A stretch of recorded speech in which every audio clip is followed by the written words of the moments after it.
जो क्वेश्चन दिए हैं वो बताएंगे नहीं, ठीक ना, कल बना के लाओगे, कल नहीं बनेगा ऐसा हो ही नहीं सकता है। लेक्चर देख लेना फिर से बन जाएगा। हल्का हल्का क्वेश्चन दिए हैं, ठीक ना। मान लेते हैं वेक्टर ए और वेक्टर बी का वेक्टर सम कितना है, वेक्टर सी, ठीक है। दो वेक्टर का एडिशन क्या होता है, कैसे निकालते हैं, कल बताए हैं। अभी जब दो वेक्टर का वेक्टर सम होगा, तो ये जो वेक्टर होगा तो इसका कुछ मैग्नीट्यूड होगा, इसका डायरेक्शन होगा। तो यही हमको फाइंड करने का यहाँ पर फॉर्मूला बताएंगे, डिराइव नहीं करेंगे, बताएंगे, ठीक ना। और उससे न्यूमेरिकल बनेगा बहुत सारा। और मान लेते हैं थीटा, ये angle between vector A and vector B. यहाँ पर ये दोनों vector A and vector B के बीच का एंगल कितना है, थीटा है। और थीटा कितना डिग्री से कितना डिग्री के बीच लाई करेगा, ठीक है, बहुत अच्छा। अब वेक्टर ए का मैग्नीट्यूड को सिर्फ ए लिख सकते हैं, बताएं। वेक्टर बी का मैग्नीट्यूड को सिर्फ क्या लिख सकते हैं, बी। और वेक्टर सी के मैग्नीट्यूड को क्या लिख सकते हैं, सिर्फ सी, ठीक ना। चलो, देन वेक्टर सी का मैग्नीट्यूड मतलब दो वेक्टर का सम तीसरा वेक्टर है, और दोनों वेक्टर का मैग्नीट्यूड दिया है, दोनों वेक्टर के बीच का एंगल दिया है, तो हम ये निकाल सकते हैं, ठीक है। तो वेक्टर सी का मैग्नीट्यूड फार्मूला होता है, देखो क्या होता है, under root A square plus B square plus twice A B cos theta. Under root A square मतलब फर्स्ट वेक्टर का मैग्नीट्यूड का स्क्वायर प्लस सेकेंड वेक्टर का मैग्नीट्यूड का square plus 2 into first vector का मैग्नीट्यूड इंटू सेकेंड वेक्टर का magnitude into दोनों के बीच का एंगल का क्या चीज, साइन या कॉस, कॉस, ठीक है। ये फॉर्मूला हो गया, समझ में आया।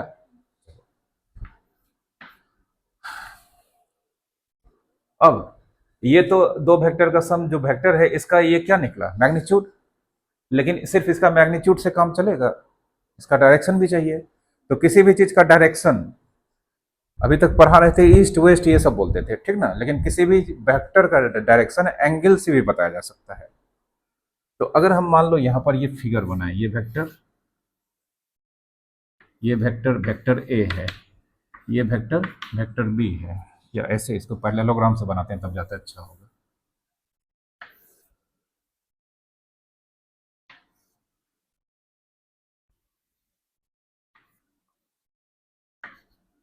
ये वेक्टर ए, ये वेक्टर बी, ये दोनों के बीच का एंगल कितना, थीटा। और ये वेक्टर सी जो वेक्टर ए और वेक्टर बी का वेक्टर सम को रिप्रेजेंट करता है। अब वेक्टर सी ये जो रिजल्टेंट है इसका मैग्नीट्यूड इस फार्मूला से तो मिल जाएगा। अब इसका डायरेक्शन मान लेते हैं, ये कौन सा वेक्टर है, वेक्टर ए, इसके साथ ये एंगल बना रहा है, मान लेते हैं अल्फा, या अल्फा मान लेते हैं, let alpha angle made by, ये जो अल्फा एंगल बनाता है कौन सा वेक्टर बनाता है, सी, किसके साथ, vector made by C with A मतलब फर्स्ट वेक्टर के साथ, ठीक है। तो देन ये जो फार्मूला होगा टेन अल्फा ये हो जाता है B sine theta by A plus B cos theta. ये टेन अल्फा अब देखो हम बता देते हैं, यहां पर मान लो ये बोर्ड का शेप कैसा है, पैरेललोग्राम ही है मान के चलो, ठीक ना। तो अगर ये वेक्टर ए है, ये वेक्टर बी है, तो ये इसको उससे मिलाएंगे, वेक्टर सी हो जाएगा, होगा ना। तो वेक्टर सी जिसका मैग्नीट्यूड अगर मान लेते हैं इसका उस कॉर्नर से मिलाएंगे, जो डायगोनल का वैल्यू होगा वो मान लेते हैं 20 है, ठीक है। अब ये 20 डायगोनल तो सब पेन लो, तो ये मान लो यही डायगोनल है, ऐसे गया है, छोटा सा उसका टुकड़ा है, यहां से वहां तक जाएगा 20। और ये वेक्टर ए के साथ मान लो अल्फा कितना एंगल बना रहा है, अल्फा मान के चलते हैं 30 डिग्री, कितना, तो 30 डिग्री मान लो ये 30 डिग्री है, तो 30 डिग्री अगर ये है तो ये वेक्टर यही ना होगा सी। थोड़ा सा इसको हिलाएंगे तो चेंज हो जाएगा, तो इसका डायरेक्शन क्या हो जाएगा, चेंज हो जाएगा। तो इस वेक्टर का एंगल, इस वेक्टर का डायरेक्शन वेक्टर ए के साथ जो एंगल बनाएगा उससे हम बता सकते हैं। ये एंगल थोड़ा सा भी चेंज होगा तो ये वेक्टर वो रहेगा। तो इसलिए यहाँ पर इस वेक्टर का डायरेक्शन बताने के लिए हम इस दोनों में से किसी एक के साथ इसका एंगल मान लेते हैं। कितना? अल्फा। किसके साथ? ए के साथ। और इसका फॉर्मूला होता है B sine theta by A plus B cos theta. 11th का वेक्टर पढ़ाते हैं ना पूरा, तो उसमें ये डिराइव करके पढ़ाते हैं। तो अभी तो डिराइव करके नहीं पढ़ाएंगे, सिर्फ फार्मूला से काम है। समझ में आया? ये दो फार्मूला यहाँ पर काम का है। ठीक है। अब देखो, इसमें भी बहुत सारा स्पेशल केस होगा। हमारे पास दो फार्मूला है, ये है और ये है। कब? जब दो वेक्टर का सम वेक्टर है और दोनों वेक्टर का मैग्नीट्यूड दिया है और दोनों के बीच का एंगल भी दिया है। ठीक है। चलो एक क्वेश्चन पहले बना लेते हैं, तब special case. If vector A plus vector B equals to vector C. Vector A plus vector B equals to vector C.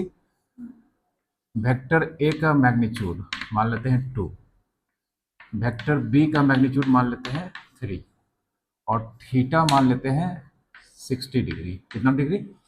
60 degree. ठीक ना। देन फाइंड वेक्टर सी का magnitude and direction of vector C. Vector C जो resultant है इसका magnitude निकालना है और इसका क्या निकालना है? डायरेक्शन। डायरेक्शन मतलब एंगल अल्फा निकालना है। ठीक है।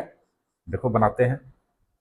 Vector A plus vector B vector C है, तो हम जानते हैं वेक्टर सी का मैग्नीट्यूड का फॉर्मूला लिखते हैं। फॉर्मूला फर्स्ट वेक्टर ए का मैग्नीट्यूड का स्क्वायर, ठीक है, प्लस सेकेंड वेक्टर बी के मैग्नीट्यूड का square plus twice vector A का मैग्नीट्यूड इंटू वेक्टर बी का मैग्नीट्यूड इंटू कॉस थीटा होता है। अब सबका वैल्यू रख देंगे। वेक्टर ए का मैग्नीट्यूड कितना?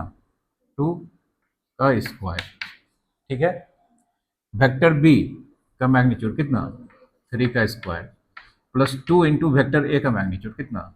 2 इंटू 3 इंटू कॉस कितना? 60 डिग्री। 2 का स्क्वायर 4, 3 का square 9, 4 plus 9 plus 2 into 2 into 3, 2 into 2 into 3 और कॉस 60 डिग्री कितना होता है बताओ? कॉस 60 डिग्री ये तो 10th में भी पढ़ी होगी। 45 degree, 30 degree, 90 degree, 0 degree, 60 degree. Cos 60 degree का वैल्यू 1/2 होता है, ठीक ना। तो कॉस 60 डिग्री का वैल्यू क्या लिखेंगे? 1/2। ये कट गया, 3 2 6, 6 4 10, 10 9 90, आंसर आ गया, ठीक ना। तो यहाँ पर दोनों वेक्टर का मैग्नीट्यूड, दोनों वेक्टर का वेक्टर सम का मैग्नीट्यूड कितना हो गया? √19, ठीक ना। अगर वो 16 आ जाता तो 4 लिख देते, लेकिन √19 आया है तो उसको हम वैसे ही छोड़ देंगे, ऐसा नहीं कि अब रूट निकालने जाएंगे, ठीक ना। तो दिक्कत अब निकालना है इसका क्या चीज? डायरेक्शन। तो डायरेक्शन निकालने के लिए मतलब इसका एंगल निकालना होगा वेक्टर ए के साथ, या बी के साथ रहेगा तो वो भी निकाल सकते हैं, ठीक ना। अब जैसे ए के साथ मान लो 30 डिग्री आ गया तो बी के साथ कितना हो जाएगा? दोनों के बीच का एंगल 60 डिग्री है ना। तो अगर ए के साथ 30 डिग्री आ गया तो बी के साथ 30 डिग्री होगा, 60 में घटा देंगे तो जरूरत नहीं है, ठीक ना। चलो लेकिन अब ये फॉर्मूला लगाएंगे, tan अल्फा बी, फॉर्मूला लिखेंगे पहले B sine theta by A plus B cos theta. तो बी मतलब वेक्टर बी का मैग्नीट्यूड कितना? 3 साइन थीटा, थीटा मतलब 60 डिग्री बाय ए का वैल्यू कितना? 2 plus B 3 cos 60 degree. Sine 60 degree का वैल्यू, साइन 60 डिग्री का वैल्यू √3/2 होता है, ठीक ना। ये सब याद रखना पड़ेगा, ठीक है। अभी 120 डिग्री आ जाएगा तब क्या करोगे? वो तो 11th में मैथ में पढ़ाया गया है, तो 10th का था, तो सबको याद रखना पड़ेगा, ठीक है। वो हम टेबल लिख देंगे, उसको याद रखना पड़ेगा। साइन 60 डिग्री का value √3/2 by 2 + 3 into cos 60 degree का वैल्यू कितना 1/2। ठीक है, 3 इंटू √3 तो ये हो गया 3√3/2 बाय एलसीएम यहाँ पर 2 और इसके नीचे कुछ नहीं तो 1 है, 1 और 2 का एलसीएम कितना 2, ये हो गया 2 और +3 होगा, ये कट गया तो tan अल्फा 3√3/3 टू कितना 5। अब एक चीज बता देते हैं, अगर मान लो tan थीटा p है तो थीटा बराबर लिखते हैं ऐसे tan इनवर्स p। ठीक है, tan थीटा p है तो थीटा हमको थीटा चाहिए, हमको अल्फा चाहिए ना, तो tan थीटा अगर p है तो थीटा इक्वल टू लिखेंगे tan इनवर्स p। ठीक ना, तो ये tan अल्फा 3√3/5 है, तो अल्फा इक्वल टू क्या हो जाएगा tan इनवर्स 3√3/5। आया समझ में, यही इसका एंगल हो गया। कोई दिक्कत, वो कितना डिग्री होगा वो हम भी नहीं बता सकते हैं, उसके लिए ट्रिग्नोमेट्री में टेबल यूज किया जाता है, तो वो मतलब वो सब इस लेवल पे नहीं होगा, लेकिन कुछ एंगल ऐसा होता है यहाँ पर जब हम लिख सकते हैं इसको डिग्री में, वो जो क्वेश्चन आएगा तो बता देंगे। ठीक ना, समझ में आया, तो इस तरह का क्वेश्चन आएगा, ये नॉर्मल क्वेश्चन है। ठीक ना, अब इसी में देखो स्पेशल केस, पहले हम समझा देते हैं तब बताएंगे स्पेशल केस। जैसे मान लो ये कार है, स्पेशल केस पहले फार्मूला लिख लेते हैं। फार्मूला है हमारे पास सी a² + b² + 2ab cos theta, और tan अल्फा है b sin theta by a + b cos theta. ये फार्मूला है कब, जब vector a + vector b = vector c है ना। स्पेशल केस पहला,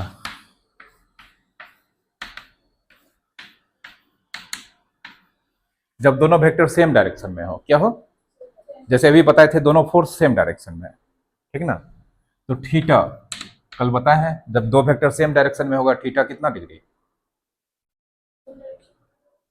कल बताए ना, अपोजिट डायरेक्शन में होगा थीटा क्या होगा, सेम डायरेक्शन में होगा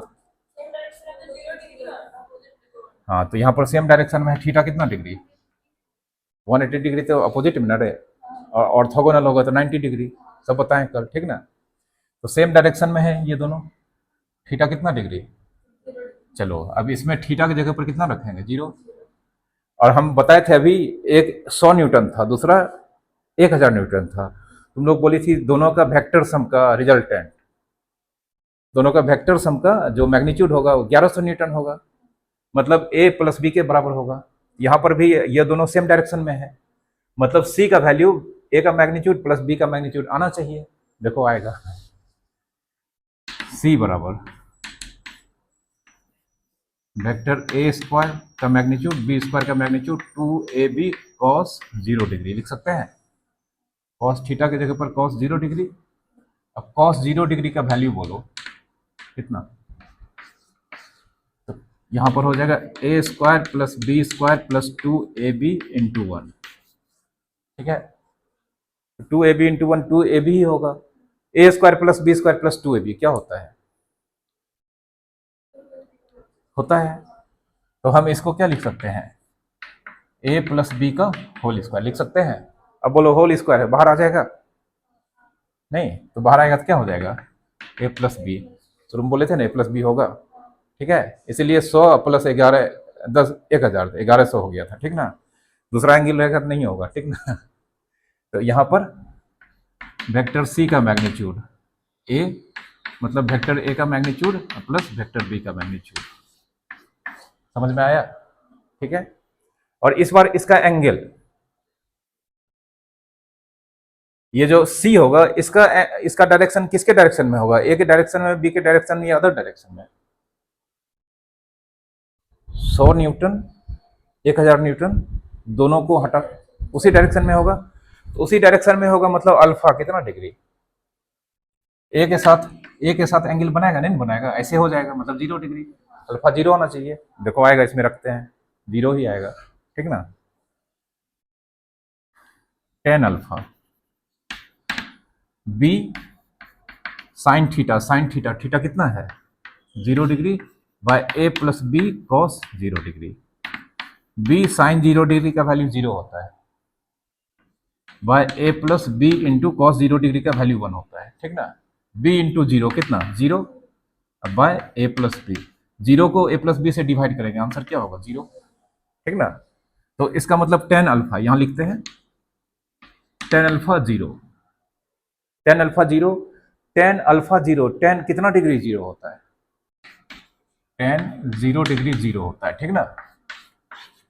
तो 0 के जगह पर क्या लिख सकते हैं, टेन 0 डिग्री, तो टेन अल्फा टेन 0 डिग्री है, तो अल्फा बराबर कितना 0 डिग्री आया, देखो ठीक है, सब सेट है, कोई दिक्कत समझ में आया। इसलिए जब क्वेश्चन करेंगे तो ध्यान से सुनना है, ठीक है। अब जब दोनों वेक्टर मान लेते हैं अपोजिट होगा तो थीटा कितना डिग्री 180 डिग्री, हम पहले पता कर लेते हैं।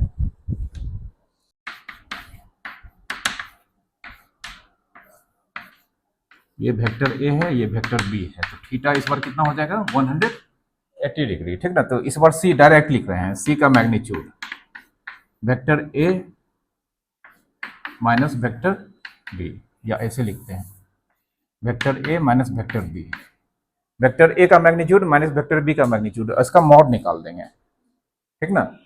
मॉड निकालेंगे इसलिए कि जैसे मान लो ये छोटा है ये बड़ा है, तो छोटा में बड़ा घटाएंगे तो निगेटिव ना हो जाएगा, लेकिन रिजल्टेंट वेक्टर का मैग्नीट्यूड कभी निगेटिव होगा, इसलिए मॉड लगा देते हैं। मॉड लगाने पे बता चुके हैं कोई भी नंबर पॉजिटिव हो जाएगा, ठीक ना।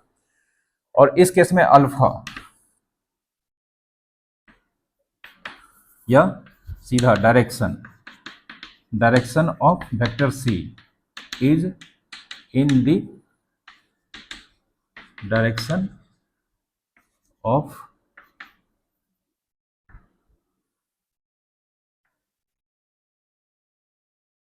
vector c is in the direction of that vector which has greater magnitude। Vector C का डायरेक्शन किस वेक्टर के डायरेक्शन में होगा, उस वेक्टर के डायरेक्शन में होगा जिसका मैग्नीट्यूड क्या होगा ग्रेटर होगा, ग्रेटर मतलब बड़ा होगा, समझ में आ गया, याद रखोगे, ठीक ना। अब एक तीसरा केस है जब ए और बी एक दूसरे पे ऑर्थोगोनल होगा, ठीक है। ये वेक्टर ए है, ये वेक्टर बी है, थीटा कितना डिग्री 90 डिग्री। इस केस में सीधा डायरेक्ट हम लिख रहे हैं C equal to under root A square plus B square, क्यों बोलो 2 into A into B into cos 90 होगा, कॉस 90 का वैल्यू 0 हो जाता है, क्या हो जाता है, तो ये पूरा टर्म खत्म, बचेगा under root A square plus B square, ठीक ना। और इस केस में डायरेक्शन, डायरेक्शन देखना होगा थोड़ा सा, डायरेक्शन देखो, direction B sine 90 by A plus B cos 90 होगा ना, तो tan alpha B sine 90, sine 90 का वैल्यू कितना होता है 1, कोई दिक्कत, plus A sorry by A plus B into cos 90, cos 90 का वैल्यू कितना होता है 0, तो बी इंटू 1 कितना हो गया बी, नीचे ये वाला टर्म बेकार हो गया, बचा कितना ए, तो therefore tan alpha B by कितना, मतलब बी का मैग्नीट्यूड बाय ए का मैग्नीट्यूड, ठीक है। ये 3 स्पेशल केस है जिसमें हम आंसर तुरंत बोल सकते हैं, कोई दिक्कत, अदरवाइज ये फॉर्मूला तो है ही, समझ में आया, ठीक है। क्वेश्चन दे रहे हैं, ठीक ना, vector A plus vector B equal to vector C, और वेक्टर ए का मैग्नीट्यूड बराबर वेक्टर बी का मैग्नीट्यूड बराबर वेक्टर सी का magnitude, find theta angle between vector A and vector B. Vector A और वेक्टर बी का resultant vector C है, vector A का मैग्नीट्यूड वेक्टर बी का मैग्नीट्यूड और ये जो रिजल्टेंट है इसका मैग्नीट्यूड आपस में क्या है, इक्वल है, दोनों वेक्टर ए और बी के बीच का एंगल थीटा फाइंड करना है, ठीक है। ट्राई करो, बस यही फार्मूला लगेगा, थोड़ा सा ट्रिग्नोमेट्री लगेगा, बन जाएगा। देखो बनाते हैं, थोड़ा सा दिक्कत होगा, ठीक ना।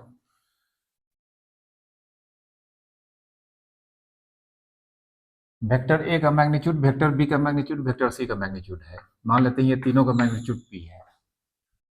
10, 20, 30 तो नहीं दिया है, तो अगर एक का मैग्नीट्यूड पी होगा तो दोनों का भी मैग्नीट्यूड तीनों का पी होगा। अब बोलो सी का, इस फॉर्मूला से सी का मैग्नीट्यूड कितना है, पी अंडर रूट। ए का मैग्नीट्यूड पी, लेकिन इसका क्या है, स्क्वायर है, क्या लिखेंगे, पी स्क्वायर। बी का मैग्नीट्यूड कितना, पी स्क्वायर। 2 इंटू ए का मैग्नीट्यूड कितना, पी। बी का मैग्नीट्यूड कितना, पी कॉस थीटा। थीटा तो निकालना ही है। रूट हटाने के लिए क्या करते हैं, स्क्वायर करते हैं। तो इधर स्क्वायर करेंगे रूट हट जाएगा, लेकिन ये स्क्वायर हो जाएगा। तो ये हो गया पी स्क्वायर। ये दोनों P square plus P square कितना, 2 P square. 2 two P square cos theta. और रूट हट गया, स्क्वायर कर दिए थे दोनों साइड। चलो इस टर्म को इधर ले आएंगे, प्लस है, इधर आके क्या हो जाएगा, minus P square minus 2 P square. इधर 2 पी स्क्वायर कॉस थीटा बचा। P square minus 2 P square कितना हुआ, पी स्क्वायर में माइनस 2 पी स्क्वायर घटाएंगे कितना होगा, माइनस पी स्क्वायर ना, ये बड़ा है ना, तो फिर plus minus, minus P square 2 P square cos theta. ये कट गया, यहाँ पर -1 बचा। अब ये 2 इधर आएगा, n2 है, इधर आके क्या हो जाएगा, डिवीजन। ये -1 हुआ, कैसे पता चल गया ना, कटा है। तो -1/2 कॉस थीटा। अब कॉस 120 डिग्री का वैल्यू -1/2 होता है। आज से याद रखोगी, बहुत ज़्यादा यूज होता है। कॉस 120 डिग्री का वैल्यू -1/2 होता है, ठीक ना। तो एक तरफ कॉस थीटा है, एक तरफ है -1/2। -1/2 को हटा के कितना लिख सकते हैं, -1/2 के जगह पर क्या लिख सकते हैं, लिख सकते हैं। तो ये -1/2 के जगह पर लिखेंगे कॉस 120 डिग्री, और उधर कॉस थीटा लिखेंगे।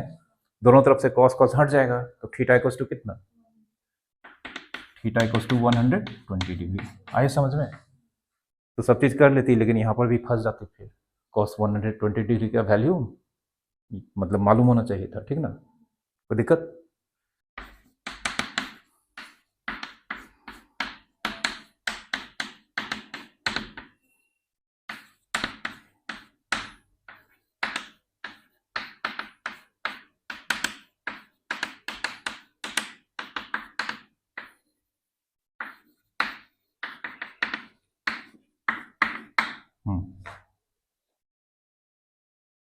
बताओ ना, ऐसे बिना मतलब कॉपी पे लिखना नहीं है, बताओ क्वेश्चन पर हो, बताओ। हमको लगता है पेन पेपर का जरूरत नहीं होगा। ए का 3 है, बी का 6 है। 9 होगा, नहीं होगा रे, क्या तुम कुछ सोचने लगती हो, डर लगता है बोलने में क्या। हाँ तो डरना नहीं है, अभी तुरंत बताया ना। एक बच्चा, दो बच्चा एक ही डायरेक्शन में खींच रहा है, ठीक ना। एक था 100 न्यूटन, दूसरा था 1000 न्यूटन, 1100 न्यूटन। थीटा 0 डिग्री है, तो स्वाभाविक है दोनों वेक्टर सेम डायरेक्शन में होगा। और उसका दोनों का जो वेक्टर का सम है सी, उसका मैग्नीट्यूड निकालना है, तो सीधा दोनों को ऐड कर देंगे। 3 और 6 कितना हो गया, 9। और वेक्टर सी का डायरेक्शन किधर होगा, दोनों वेक्टर ए और बी के डायरेक्शन में ही होगा, ठीक है। पेन पेपर का जरूरत ही नहीं पड़ेगा। समझ में आया, ठीक है। अब बोलो, हटा दिए 0 डिग्री, 180 डिग्री कर दिए। अब सी का मैग्नीट्यूड कितना होगा,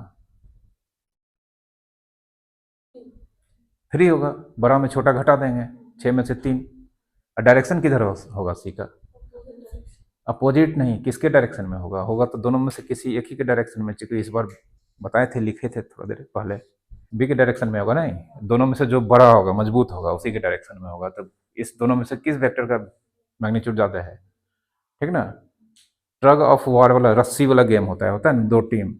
एक तरफ का टीम लगा रहा है मान लेते 2000 न्यूटन, एक तरफ का टीम लगा रहा है 3000 न्यूटन।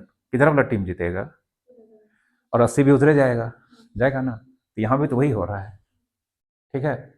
कोई दिक्कत। अब बताओ, अब कॉपी पे करो। 90 डिग्री दे दिए। जब 90 डिग्री होता है तो सी का मैग्नीट्यूड का फार्मूला ये वाला टर्म रहता है। 90 डिग्री होता है तो ये नहीं रहेगा, cos 90 डिग्री 0, ये वाला खत्म, यही दोनों में बचेगा। तो निकालो सी का मैग्नीट्यूड का फार्मूला 5, ठीक ना। और डायरेक्शन निकालना है, टेन अल्फा निकालना है।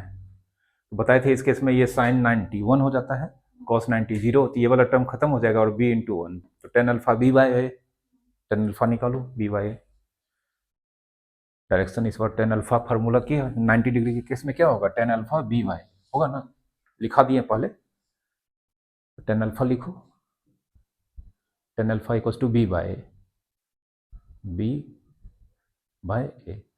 बी का वैल्यू दिया है, बी का मैग्नीट्यूड 4 और उसके नीचे कितना 3, तो टेन अल्फा कितना 4/3, तो अल्फा बराबर बताए थे टेन अल्फा, अगर मान ले पी है तो अल्फा बराबर क्या लिखेंगे, टेन इनवर्स पी, ठीक ना। तो अल्फा निकालो टेन इनवर्स, हाँ आंसर हो गया, ठीक ना। हाँ टेन इनवर्स 4/3, कोई दिक्कत, ठीक है, समझ गई हो ना। इसमें बहुत अच्छा अच्छा क्वेश्चन है, नीट में बहुत क्वेश्चन पूछता है इसमें, ठीक ना। अभी मेरा जो ओरिजिनल चैनल है उस पर हम वेक्टर का बहुत सारा क्वेश्चन डाले हैं जो नीट के लिए पढ़ाते हैं, ठीक ना। तो ये पूरा वेक्टर पढ़ लोगी तो उस वहाँ पर क्वेश्चन तुम लोग समझ सकती हो उसका सॉल्यूशन, ठीक ना। बहुत अच्छा अच्छा क्वेश्चन है, हर एक क्वेश्चन में कुछ ना कुछ सीखने को मिलेगा, ऐसा नहीं कि सिर्फ क्वेश्चन बताए हैं, हर एक क्वेश्चन में कुछ ना कुछ नया फैक्ट्स है, बुक में नहीं दिया रहता है। और ये सब मतलब ये सब तो खैर नॉर्मल चीज़ है, उसमें हर एक क्वेश्चन में कुछ ना कुछ क्या कहता है देखने को मिलेगा कि हाँ ये रिजल्ट होता है, वही सब नीट में पूछता है, ठीक ना, बुक में नहीं रहता है ये सब चीज़।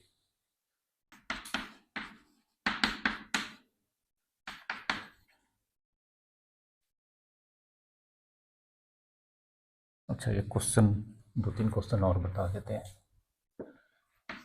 सोच समझ के बताना, मतलब बनाना इस बार। वेक्टर ए का मैग्नीट्यूड है 3, वेक्टर बी का मैग्नीट्यूड है 4 और थीटा है 0 डिग्री, ठीक है। देन अगर सी मान लेते हैं 2 times vector A plus 3 times vector B है, फाइंड, ये क्वेश्चन समझ लो ये मतलब कंपटीशन का क्वेश्चन है, ठीक ना, जबकि बहुत नॉर्मल क्वेश्चन है, सब चीज़ पढ़ाया हुआ उतने में बने, मतलब सॉल्व हो जाएगा। देखो यहाँ पर बताते हैं, वेक्टर ए का मैग्नीट्यूड 3 है, वेक्टर बी का मैग्नीट्यूड 4 है, थीटा कितना है, मतलब दोनों वेक्टर किस डायरेक्शन में रहा होगा, अपोजिट डायरेक्शन में या सेम डायरेक्शन में, सेम डायरेक्शन में। अब देखो मान लेते हैं ये ए और बी में बड़ा कौन होगा, बी होगा, तो ए का डायग्राम छोटा बनाते हैं, बी का डायग्राम बड़ा बनाते हैं। अब यहाँ पर देखो वेक्टर ए को किससे मल्टीप्लाई किया गया है, 2 से, तो वेक्टर 2 ए का डायरेक्शन किधर होगा, वेक्टर ए के डायरेक्शन में या अपोजिट डायरेक्शन में। पर हाँ किसी वेक्टर को पॉजिटिव नंबर से मल्टीप्लाई करते हैं तो उस वेक्टर का डायरेक्शन ओरिजिनल वेक्टर के डायरेक्शन में होता है, निगेटिव से मल्टीप्लाई करते हैं तो अपोजिट हो जाता है। तो ए का डायरेक्शन में 2 ए का डायरेक्शन होगा, और लेकिन इसका मैग्नीट्यूड इससे ट्वाइस होगा, ये 2 ए हो गया। 3 बी का डायरेक्शन किसके डायरेक्शन में होगा, बी के डायरेक्शन में, और इसका 3 गुना होगा, तो मान लेते हैं ये। अब बोलो वेक्टर 2 ए वेक्टर 3 बी का डायरेक्शन क्या है, डिफरेंट है या सेम है, तो इस दोनों का रिजल्टेंट कितना है सी, तो इस दोनों का रिजल्टेंट का मैग्नीट्यूड निकालना है, फार्मूला हो गया इसका मैग्नीट्यूड प्लस इसका मैग्नीट्यूड, नहीं हो गया, ये दोनों वेक्टर सेम डायरेक्शन में है, मतलब थीटा 0 डिग्री है, तो उस केस में रिजल्टेंट का मैग्नीट्यूड, फर्स्ट वेक्टर का मैग्नीट्यूड प्लस सेकंड वेक्टर का मैग्नीट्यूड पढ़ा चुके हैं, अब निकालो इसका सी का मैग्नीट्यूड बराबर 2 टाइम्स वेक्टर ए का magnitude plus 3 times vector B का मैग्नीट्यूड, और ये कल क्वेश्चन दिए थे वही बोला आ गया, देखो फंस गए, 2 का मॉड इंटू वेक्टर ए का मैग्नीट्यूड, 3 का मॉड इंटू वेक्टर बी का मैग्नीट्यूड होगा, वेक्टर ए का मैग्नीट्यूड कितना 3, 3 का मॉड 3, वेक्टर बी का मैग्नीट्यूड कितना 4, तो 3 दूनी 6, 4 3 12, 12 6 18, कितना अच्छा क्वेश्चन है देखो, है ना।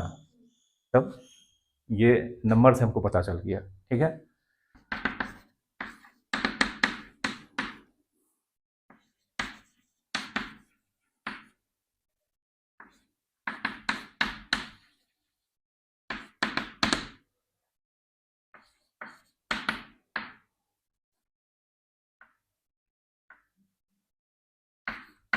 इस बार बनाओ, इस बार थीटा दोनों वेक्टर ए और बी के बीच का एंगल 180 डिग्री। पहले एक डायग्राम बना के एनालिसिस कर लेना, ठीक ना, क्या हो रहा है नहीं हो रहा है। देखो थीटा कितना है, मतलब ए और बी सेम डायरेक्शन में या अपोजिट डायरेक्शन। चलो फिगर बनाते हैं, ये मान लेते हैं ए है तो बी ऐसे होगा। अब ए को कितना से मल्टीप्लाई किया गया है, तो इसका डायरेक्शन वेक्टर ए के डायरेक्शन में होगा, ये 2a हो गया। लेकिन b को कितना से मल्टीप्लाई किया गया है, 2 की -2 से, मतलब इसको हम ऐसे लिख सकते हैं 2a प्लस -2b लिख सकते हैं ना। अब -2b b के डायरेक्शन में होगा कि इसके अपोजिट डायरेक्शन में, b का डायरेक्शन इधर है तो -2b का डायरेक्शन इधर ही होगा, ठीक है। अब c दो वेक्टर का सम को डिनोट करता है, एक वेक्टर है 2a, दूसरा वेक्टर है -2b, दोनों का डायरेक्शन क्या है, सेम है। तो c का मैग्नीट्यूड 2a का मैग्नीट्यूड प्लस -2b का मैग्नीट्यूड होगा, नहीं होगा। अब यहां से निकाल लो तुम लोग। जबकि देखो नेगेटिव में क्या करते थे, मैग्नीट्यूड घटाते थे, लेकिन यहाँ ऐड हो रहा है। तो जो पढ़ाते हैं वो कभी कभी ऐसे रखा रह जाता है, नहीं, इसलिए बोलते हैं एक डायग्राम इधर बना लेंगे ना रफ में, तो सारा चीज़ पता चल जाएगा। 14 आएगा, आया है, हाँ तो ठीक है, तुम्हारा आया 14 रे। देखें क्या किया तुम, 2 टाइम्स वेक्टर ए का मैग्नीट्यूड, 2 नंबर है इसका मॉडुलस इनटू वेक्टर ए का मैग्नीट्यूड, -2 टाइम्स वेक्टर बी का मैग्नीट्यूड, मतलब -2 नंबर है इसका मॉडुलस और वेक्टर बी का मैग्नीट्यूड, 2 का मॉडुलस 2, वेक्टर ए का मैग्नीट्यूड कितना है 3, -2 का मॉडुलस 2 और वेक्टर बी का मैग्नीट्यूड कितना है 4 2 जा 8 और 3 2 जा 6 14 हुआ। तो इसको फास्ट करना है ना, कल पढ़ाए थे शायद। अगर मान लो ये वेक्टर ए बी है और इधर डायरेक्शन दे दिए, ये वेक्टर बी ए हो जाएगा। क्या दोनों का मैग्नीट्यूड सेम होगा, क्यों नहीं होगा, दोनों का लाइन सेगमेंट तो ए बी ही है ना। और इसका लाइन सेगमेंट का नाम क्या है, ए बी, इस लाइन सेगमेंट का नाम क्या है, ए बी। तो दोनों लाइन सेगमेंट तो सेम है ना, तो दोनों वेक्टर का डायरेक्शन अपोजिट है लेकिन मैग्नीट्यूड तो सेम होगा। तो यहाँ पर कल नहीं बताए थे, वेक्टर ए और वेक्टर -a का मैग्नीट्यूड सेम होगा, तो यहाँ पर तो वही ना है, ये दोनों वेक्टर, मतलब अगर हम बी ए लिखें तो बी ए एक्चुअल में किसका निगेटिव है, ए बी का निगेटिव है। तो बी ए बराबर क्या लिख सकते हैं, बी ए बराबर ए बी लिख सकते हैं, नहीं लिख सकते हैं, बी ए बी दोनों वेक्टर इक्वल नहीं है दोनों। लेकिन अगर माइनस लगा दें, माइनस लगा देंगे, जानते हैं इसका डायरेक्शन अब क्या हो जाएगा, इधर हो जाएगा, क्योंकि माइनस लगाएंगे तो -1 से मल्टीप्लाई किए, -1 से मल्टीप्लाई करने पे सिर्फ डायरेक्शन चेंज होता है, मैग्नीट्यूड चेंज नहीं होता है। मतलब बी ए किसके बराबर होगा, -ab, ठीक ना, कोई दिक्कत। अब बताओ पी क्यू पी सही है, हाँ ठीक है। 2mn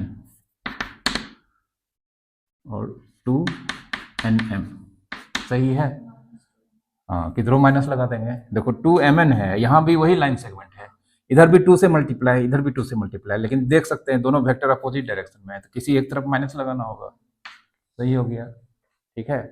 चलो देखो क्वेश्चन ये चीज समझ गई, अब क्वेश्चन बनना चाहिए, देख लो। अब कल ये भी बताए थे शायद, किसी भी वेक्टर में नल वेक्टर ऐड करते हैं, कल बताए थे ना, किसी भी वेक्टर में नल वेक्टर ऐड करते हैं कोई फर्क नहीं पड़ता है, A B plus B B, A B कल बताए थे, तो A B plus B B, B B null vector है, ए बी हो जाएगा। चलो ए बी सी, ये वेक्टर ए बी है, ये वेक्टर बी सी है, ये वेक्टर सी ए है। Evaluate vector A B plus vector B C plus vector C A, इसका वैल्यू निकालना है। हाँ वेक्टर ए मतलब नल वेक्टर, कल बताए हैं, ठीक ना। चलो बढ़िया है। अब एक चीज देखो, ये तीनों वेक्टर ट्रायंगल के 3 साइड को रिप्रेजेंट कर रहा है, ठीक है, तीनों वेक्टर एक ही साइकिल में है ना। ये प्रॉपर्टी है कि 3 या 3 से अधिक वेक्टर, या पॉलीगन समझती हो, पॉलीगन, पॉलीगन मतलब कोई भी क्लोज फिगर जो लाइन सेगमेंट से बना होता है, जैसे सबसे छोटा पॉलीगन हो गया तुम्हारा ट्रायंगल। उसके बाद दूसरा पॉलीगन होगा क्वाड्रिलेटरल, फिर पेंटागन होगा, फिर हेक्सागन होगा, फिर बहुत सारा उसके बाद गने होगा, ठीक ना। तो सबसे छोटा पॉलीगन कौन हो गया? ट्रायंगल। तो ट्रायंगल का 3 साइड 3 वेक्टर को रिप्रेजेंट कर रहा है, और तीनों वेक्टर क्या है? साइक्लिक। तीनों वेक्टर का वेक्टर सम नल वेक्टर होगा। कोई दिक्कत? ये चीज किसी भी पॉलीगन के लिए सही होगा। जैसे क्वाड्रिलेटरल है, ये मान लेते हैं क्वाड्रिलेटरल है किसी भी शेप का, ये चारों साइक्लिक है, चारों वेक्टर साइक्लिक है ना। मान लेते हैं ये वेक्टर ए है, ये वेक्टर बी है, ये वेक्टर सी है, ये वेक्टर डी है। Vector A plus vector B plus vector C plus vector D कितना होगा? नल वेक्टर होगा। क्या होगा? नल वेक्टर होगा। कैसे? अगर हम मान लेते हैं इसको ए बी सी डी लिखें, तो A B plus B C, फिर ए सी हो जाएगा, अब फिर A C plus C D A D हो जाएगा, अब फिर A D plus D A हो जाएगा। नहीं होगा? ये तो बता चुके हैं कल। लेकिन ये याद रखना है कि कोई भी पॉलीगन का साइड्स वेक्टर है और सारा वेक्टर्स एक ही साइकिल में है, तो वो सारे वेक्टर का सम कौन सा वेक्टर होगा? Null vector. ऑब्जेक्टिव में पूछता है, ठीक ना। वैसे भी मान लो, ये मान लो तुम्हारा घर है, ठीक ना। मैथ पढ़ी, फिजिक्स पढ़ी मेरे यहाँ, फिर निकली बायोलॉजी पढ़ी दूसरे जगह पर, फिर लौट के घर आ गई। डिस्प्लेसमेंट कितना? 0। ठीक ना, समझ में आ गया? ठीक है, जैसे चाहो वैसे 0 ही होगा। मैथ पढ़ी, फिजिक्स पढ़ी, केमिस्ट्री पढ़ी, घर आ गई 0। ठीक ना। ठीक है, हाँ, ये सब याद रखना है, सब है ये सब वेक्टर में।